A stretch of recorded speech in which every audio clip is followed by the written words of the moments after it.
माँ आज भी तुमने ये घास फूस बना दिया। आप मुझे हमेशा यही रोटी और हरी सब्जी खिलाती रहती हो, मुझे नहीं खाना आज ये खाना। इतना बोलकर गोलू नाराज होकर वहां से चला जाता है और जब वो घर के बाहर जाता है तो देखता है कि उसके घर के बाहर एक गाड़ी से एक अमीर फैमिली उतर रही है और उसी गाड़ी में से एक और बच्चा उतरता है जिसके हाथ में KFC बॉक्स होता है। ये देख गोलू अंदर आता है और अपनी माँ से कहता है, माँ जल्दी से बाहर चलो और देखो कौन आया है और मुझे क्या खाना है, मैं आपको वो भी दिखाऊंगा। इस तरह गोलू जबरदस्ती अपनी माँ को बाहर ले जाता है जहाँ पूजा देखती है कि उसके सामने वाले घर में कोई नहीं बल्कि उसकी दोस्त ही पड़ोसन बनकर आई है। अपनी दोस्त और उसके बच्चे को KFC खाता देख वो जल्दी से अंदर आ जाती है। अच्छा हुआ जो मेरी दोस्त ने मुझे नहीं देखा, अगर उसने मुझे देख लिया होता तो वो क्या सोचती मेरे बारे में। माँ क्या हुआ, तुम ऐसे अंदर क्यों आ गई? मुझे भी KFC खाना है, तुमने देखा ना KFC क्या होता है। गोलू अपनी माँ को KFC के लिए परेशान कर ही रहा होता है कि तभी वहाँ पूरा परिवार पालक मेथी मटर जैसी हरी सब्जियां टोकरी में भर कर ले आता है और पूजा को परेशान देख उससे बोलते हैं, क्या हुआ बहू, तू इतनी परेशान नजर क्यों आ रही है? कुछ नहीं माँ जी, आप तो जानती है ना गोलू ने मुझे कितना परेशान कर रखा है KFC के लिए। अपनी एक नई पड़ोसन आई है, उसके बच्चे को KFC खाता देख अब मुझसे भी KFC खाने की जिद कर रहा है। दादी मैं कभी किसको परेशान नहीं करूंगा, बस एक बार की KFC खिला दो। गोलू KFC तो मेरा भी बहुत मन करता है खाने का, पर हम गरीब की किस्मत में यही हरी सब्जी रोटी लिखी है खानी।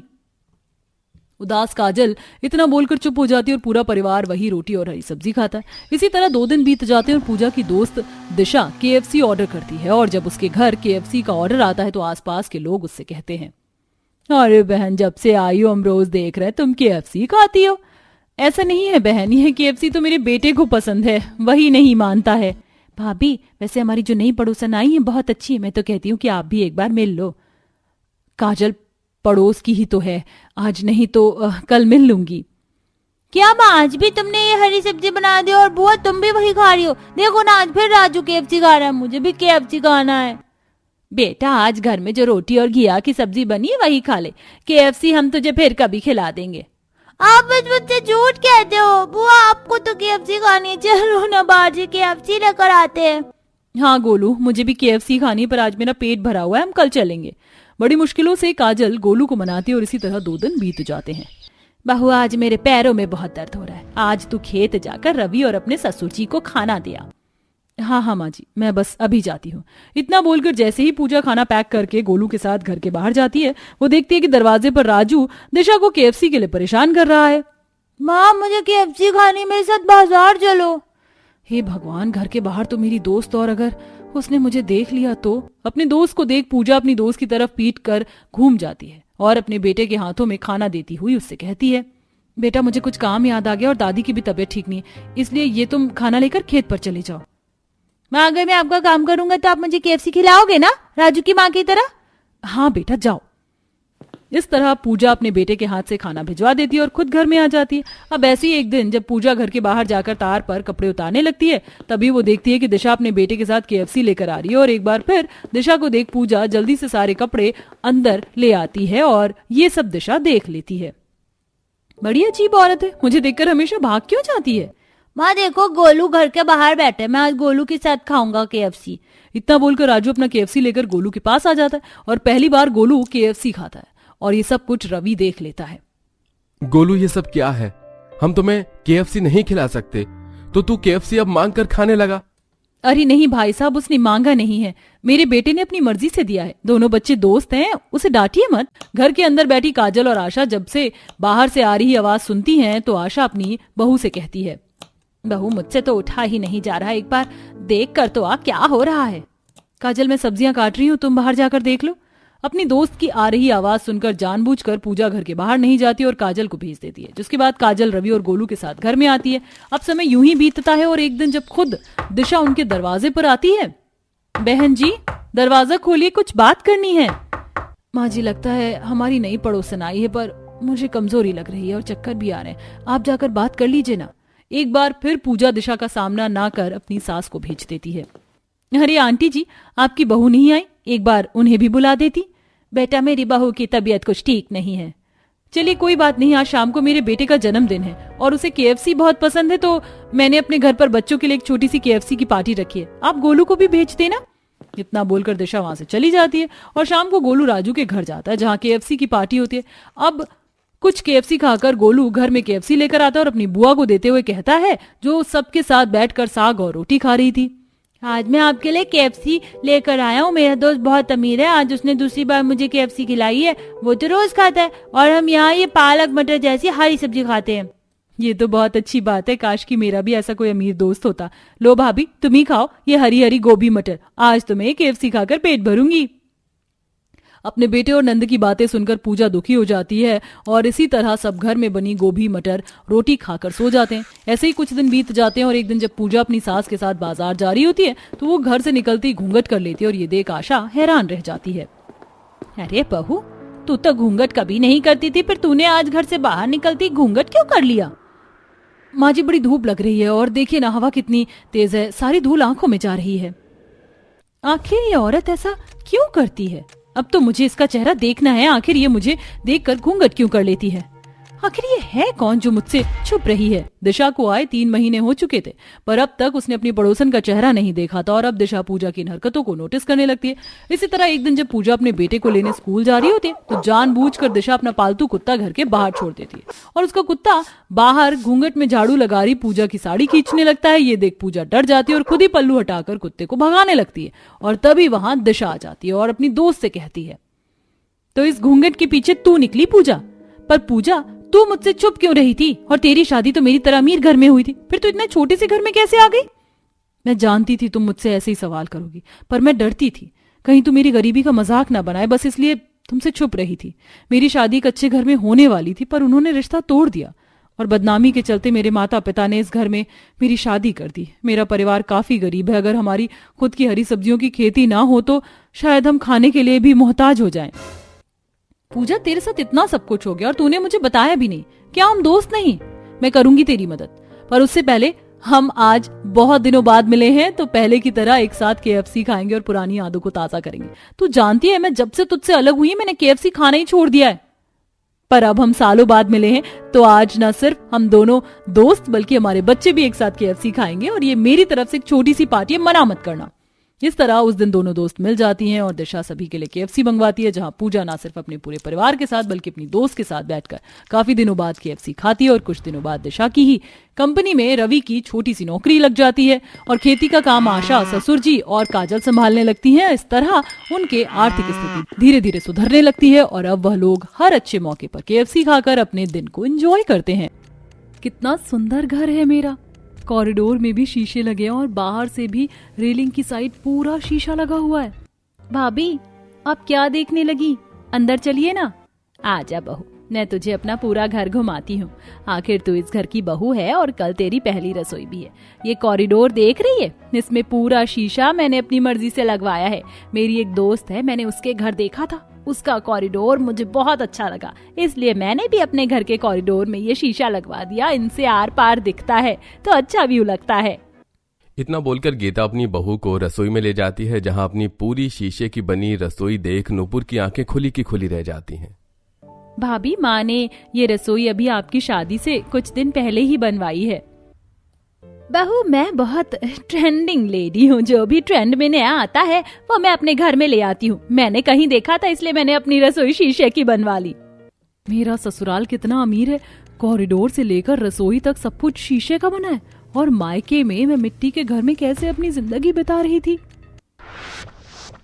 नुपुर बेटा, शाम हो गई है, खेत से घास और लकड़ियां काट कर ले आ, जब तक मैं गाय को चारा देकर आ जाती हूँ।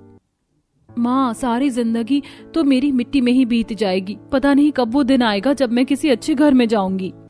इतना बोलकर नूपुर अपने कुछ दोस्त के साथ खेत जाती है और वहां से थोड़ी सी घास काटती है और साथ में अपने सिर पर कुछ सूखी लकड़ियां जमा करके घर आती है और मिट्टी के चूल्हे पर खाना बनाती है और सब्जी में नमक डालने के लिए जब प्लास्टिक के डब्बे को छूती है।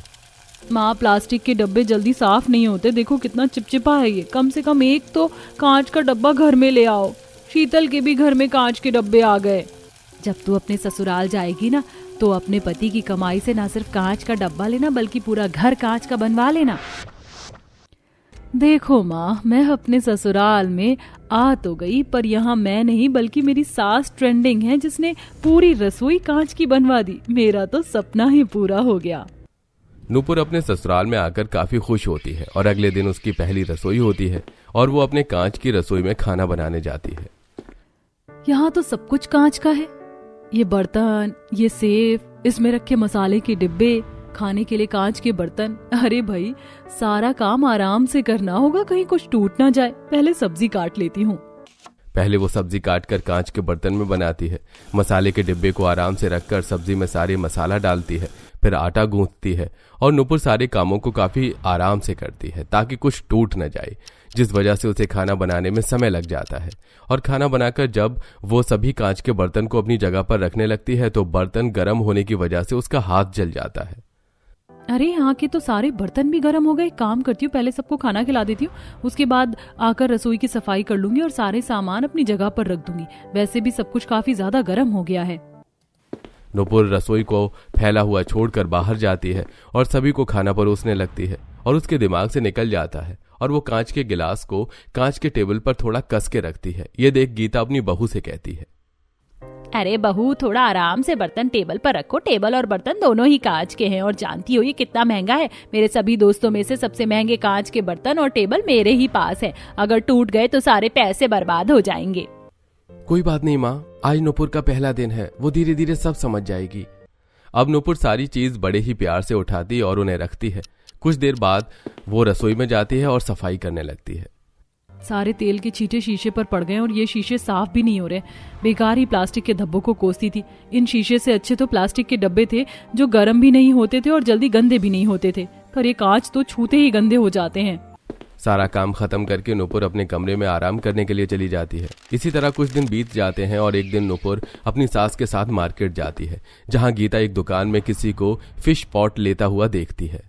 बहू देख रही है, जिस दुकान में कभी ग्राहक झांकने नहीं जाते थे और आज उस दुकान में भीड़ लगी है। तुझे पता है आजकल हर घर में फिश पॉट होती है। मैं सोच रही हूँ कि हम अपने घर के लिए भी एक फिश पॉट ले लें, हमारा घर भी सुंदर लगेगा। पर माँ जी, ससुर जी को तो फिश से एलर्जी है। बहू, तेरे ससुर को फिश को छूने से एलर्जी है, देखने से नहीं। और फिश पॉट को तो मैं ही साफ करूंगी। दुकान में भीड़ देखकर गीता भी एक फिश पॉट खरीद लेती है और बड़े ही प्यार से उसे घर ले आती है और एक टेबल पर रख देती है। ये देख पूरा परिवार, अरे भगवान, पैसे पेड़ पर नहीं होते जो तुम फिजूल खर्ची करती हो। इसमें फिजूल खर्ची क्या की मैंने? बहू जरा बताओ अपने ससुर को, आजकल लोग कितने शौक से फिश पॉट घर में रखते हैं और उस दुकान पर कितनी भीड़ थी। और क्या ये फिश पॉट अच्छा नहीं लग रहा? पापा रहने दो, माँ को समझाना बेकार है। कोई भी गीता को समझा नहीं पाता। इसी तरह कुछ दिन बीत जाते हैं और फिश पॉट से लेकर रसोई तक कांच की सारी चीज गंदी होने लगती है। ये देख एक दिन गीता अपनी बहू पर भड़कने लगती है। बहू, मैं इतने पैसे खर्च करके घर में इतनी महंगी महंगी चीज ला रही हूँ, कांच के सामान से घर को सजा रही हूँ और तू है कि सफाई नहीं करती। रसोई देख, पूरी स्लेब पर कितना तेल जमा है और ये कांच के बर्तन जब उनकी जगह है रखने की तो इन्हें इनकी जगह पर क्यों नहीं रखा? और मेरा फिश पॉट कितना गंदी हो रखी है, इसे कौन साफ करेगा? और कॉरिडोर भी साफ नहीं किया, हाथों के निशान है उस पर। माँ जी, कांच की चीज इतनी जल्दी साफ नहीं होती, इन्हें साफ करने में टाइम लगता है और थोड़ा डर भी लगता है कि कहीं कुछ टूट ना जाए। आप इतनी महंगी चीज लाना बंद कर दीजिए। बहू, अब तू मुझे बताएगी इस घर में मुझे क्या लाना चाहिए और क्या नहीं। और मैंने शाम को कुछ कारीगर को बुलाया है। मैं सीढ़ियों की रेलिंग बदलकर कांच वाली रेलिंग लगाने वाली हूँ। मैंने किसी मूवी में देखा था आजकल लोग सीढ़ियों को बहुत सुंदर बनाने लगे। मुझे तो अपने घर की सीढ़ियाँ सुंदर चाहिए। घर में इतने कांच के सामान कम है क्या जो माँ जी एक और काम बढ़ा रही है मेरा? जो नूपुर अपने शीशे की रसोई देखकर खुश थी, आज वही नूपुर अपनी ट्रेंडिंग और खर्चीली सास की वजह से परेशान होने लगती है। ऐसे ही एक दिन जब नूपुर रसोई में काम कर रही होती है तो उससे एक फ्रूट बाउल टूट जाता है और उसकी आवाज सुनकर पूरा परिवार रसोई में आता है। भाभी, ये बाउल कैसे टूट गया? आपको पता है ये बहुत एक्सपेंसिव और यूनिक बाउल था जो माँ ने खरीदा था स्पेशली फ्रूट्स रखने के लिए। बहू, तेरा ध्यान कहाँ रहता है? पैसे पेड़ पर नहीं उगते। जानती भी है तेरे ससुर से कितनी डांट खाकर मैं इस घर में एक एक चीज लेकर आती हूँ। माँ जी, मैं तो आराम से ही सफाई कर रही थी, पर खाना बनाने के बाद न सिर्फ रसोई में गर्मी बल्कि रसोई में रखी हर एक चीज गर्म हो जाती है और इन्हें ठंडा होने में भी काफी समय लगता है। मुझे लगा बाउल ठंडा है और जब मैंने उसे छुआ तो मेरा हाथ जल गया और बाउल नीचे गिर गया। नूपुर, तुम तो ठीक हो ना? तुम्हारे हाथ में कांच तो नहीं लगा? तुम्हारे हाथ तो जल गई। लगता है बाउल गर्म होने की वजह से तुम्हारा हाथ जल गया है। चलो तुम एक काम करो, कमरे में आराम करो और माँ, मेरी बीवी पर थोड़ा कम ही नाराज हुआ करो। अगर महंगी चीज टूटती हुई नहीं देख सकती तो लानी बंद कर दो। इतना बोलकर अमर नुपुर को अपने साथ ले जाता है और ये देख गीता को बहुत गुस्सा आता है। समय यूं ही बीतता है और एक दिन जब नुपुर फिश पॉट साफ कर रही होती है तो गीला हाथ होने की वजह से उसके हाथ से फिश पॉट छूटकर उसके पैरों पर गिर जाता है, जिस वजह से नुपुर का पैर खून से लथपथ हो जाता है। भाभी आपके पैर से खून बह रहा है, आप इधर सोफे पर बैठ जाओ। मेरी इतनी महंगी फिश पॉट भी तुमने तोड़ दी और कितना नुकसान करोगी बहू मेरा। गीता थोड़ी तो शर्म करो, बहू के पैर से खून रुक नहीं रहा है और तुम्हें अपने फिश पॉट की पड़ी है। वैसे भी ये फालतू की चीज लेकर तुम मेरा बहुत पैसा बर्बाद करती हो। अब इस घर में कांच की या कुछ भी फिजूल की चीजें नहीं आएंगी। उस दिन के बाद से गीता का पति उसे पैसे देना बंद कर देता है। तो वहीं पैर में चोट लगने की वजह से नुपुर भी घर के कोई काम नहीं करती और घर की सारी जिम्मेदारी गीता पर आ जाती है। और जब वो अकेली रसोई की कॉरिडोर की सफाई करती है और खाना बनाती है और उससे भी बर्तन धोते हुए कुछ बर्तन टूट जाते हैं तो वो परेशान हो जाती है। ओ नो, फिर से मेरा 5,000 का डिनर सेट गिरकर टूट गया और मेरे हाथों से खून भी निकल रहा है। लगता है मेरे हाथों में कांच चुभ गया। पूजा बेटा, जल्दी से फर्स्ट एड बॉक्स लेकर आ ना, देख तेरी माँ के हाथ से कितना खून आ रहा है। माँ, 2 दिन से भाभी ने काम करना क्या बंद किया? तुमने तो तोड़ फोड़ मचा दी। कल भी हाथ जला लिया और आज भी हाथों में कांच घुसा लिया। माँ, अब आपको दुख नहीं हो रहा? आपकी महंगी चीज टूट रही है आपसे। बस करो तुम लोग, मुझे ताने देना।